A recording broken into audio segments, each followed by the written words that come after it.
Un nuovo governo prima di arrivare al Parlamento e a parlare di autonomia e affrontare il tema dell'autonomia. Ma guardi, il governo comunque di Riffo di Raffa si fa, sarà questione di qualche giorno, qualche settimana, ma si farà qualcosa.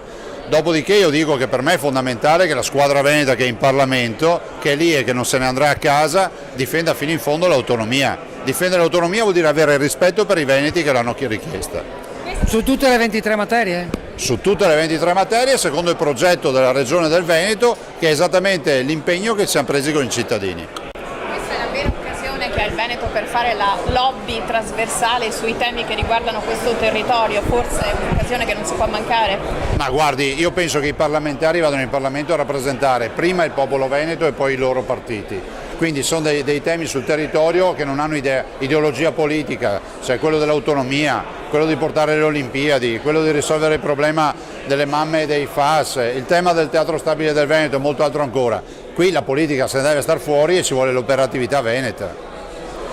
Cosa vuol dire fare il lobbying per la prima volta il Veneto tutto assieme?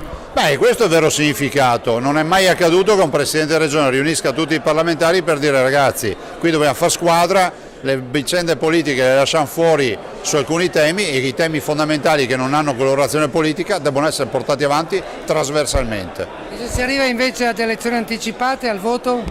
Beh, nel frattempo noi lavoriamo perché il tema dell'autonomia, la macchina dell'autonomia va avanti, quindi lavoriamo, continuiamo a lavorare. Ok.